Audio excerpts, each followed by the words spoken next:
Olá pessoal, agora o que nós vamos em nossa aula tratar é demonstrar como que a palavra densidade, no nosso modo de entender, realmente é um obstáculo verbalista, né? Trata-se de um obstáculo verbalista a partir da ideia de obstáculo epistemológico proposto por Gaston Bachelard. Sempre lembrando que esse trabalho que nós estamos mostrando faz parte deste livro, né?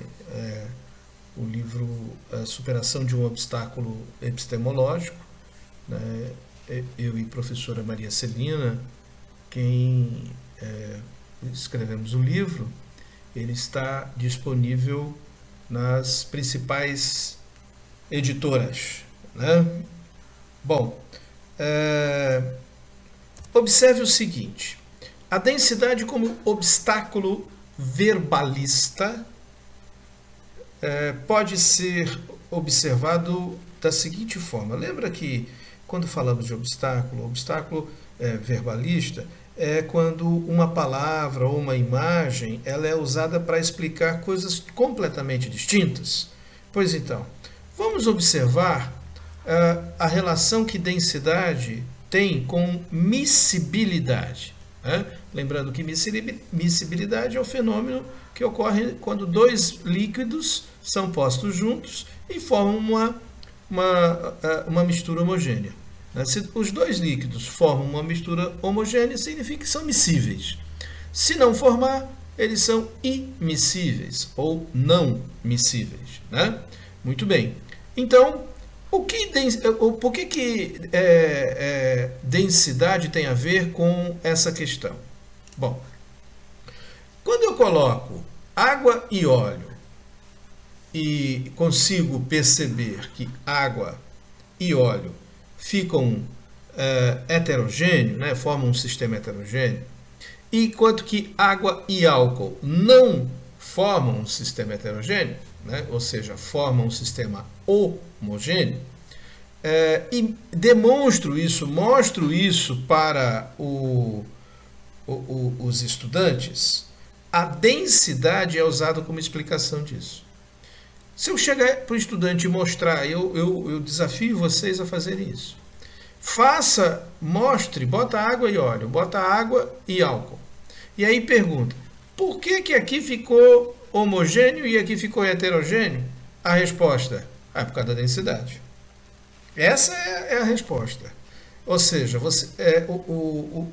o aluno ele usa a densidade para explicar esse fenômeno.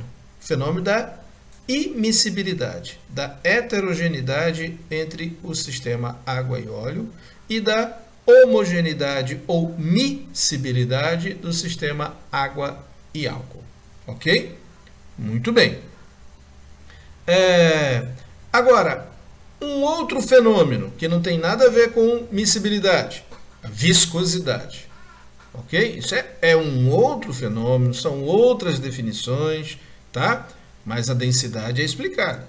Por exemplo, eu pego aqui vamos imaginar que eu tenha uma superfície qualquer e nessa superfície eu coloco uma gota de água, ok?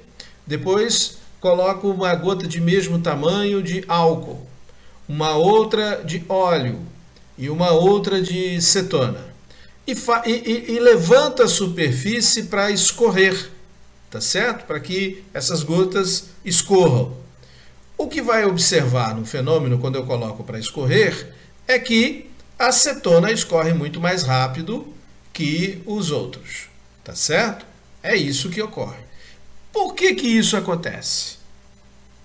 Isso tem a ver com viscosidade, ok? Então eu percebi cetona escorreu mais rápido que a água, né? A água foi a segunda colocada no caso, né? Que o álcool, o terceiro colocado. E por último foi o óleo, né? Então você tem a cetona em primeiro, a água em segundo, o álcool em terceiro e o óleo é o último colocado aí do sistema.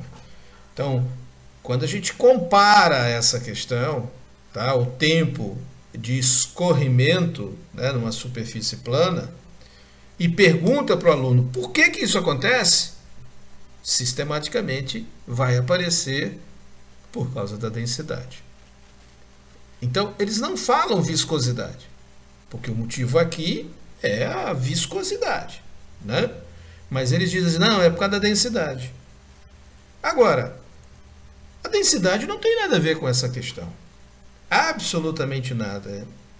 E se a gente for observar, por exemplo, aqui tem uma tabela com vários compostos, né? Então, eu destaquei aqui a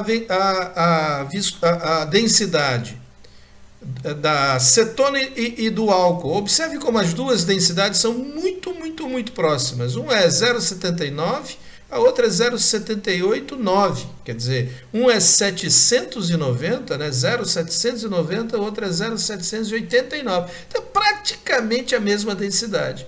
Enquanto que a acetona foi a primeira a escorrer e o álcool foi o terceiro a escorrer.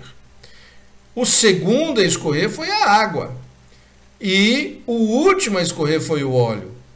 Olha a densidade da água e do óleo. São mais próximos do que dos demais, né? Porque a densidade da água é 1,00, enquanto que do óleo é entre 0,92 e 0,94. Portanto, são bem próximos se comparado com as outras, que é 0,78, né?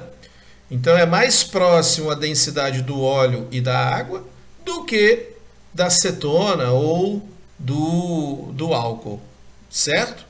Agora, enquanto que, quer dizer, a classificação aqui entre a velocidade de escorrimento, portanto, não tem nada a ver com as densidades.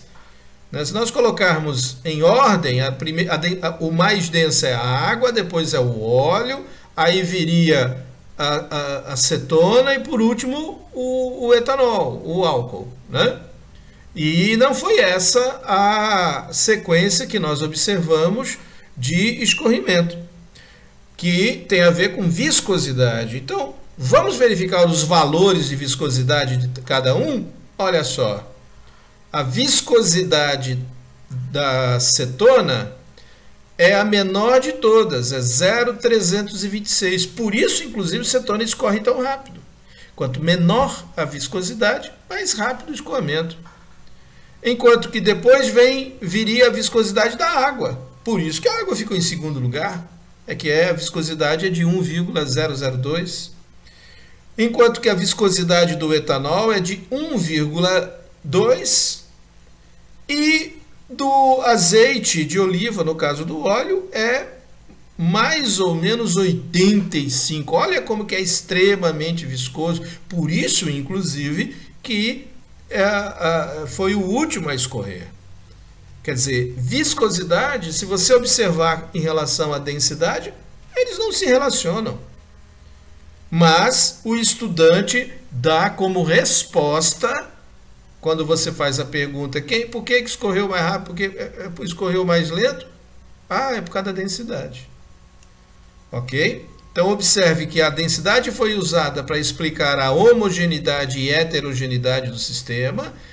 A densidade foi usada para explicar a velocidade de escoamento. Mas também a densidade ela é confundida com massa. Olha só, se eu pego e coloco numa balança duas substâncias diferentes, por exemplo, o iodeto de potássio e o cloreto de sódio. Peguei e coloquei duas em quantidades diferentes. Então, eu boto lá o iodeto de potássio e o cloreto de sódio, certo? É simples, uma pequena quantidade de cloreto de sódio e uma quantidade um pouco maior de iodeto de potássio. Aí na balança registrou lá, né, um pouquinho mais que o dobro de um em relação ao outro. Motivo? Porque eu coloquei mais, é óbvio. Mas se você pergunta para o estudante, por que o iodeto está pesando mais, está marcando mais? Ele vai falar por causa da densidade. Agora, as densidades aqui são diferentes, realmente. Mas foi a densidade o motivo? Não. Foi foi simplesmente porque eu coloquei mais. É só por isso. Quer dizer, se eu estou colocando mais, eu estou aumentando a massa. Então é a massa que está sendo registrada, não a densidade. A densidade não tem nada a ver com isso. Portanto, o estudante confunde, tá? Colocar a massa com densidade. Ok? Outra questão, ó, já são 3 conceitos completamente diferentes e que o estudante usa o termo densidade para explicar, tá? Dissolução, né?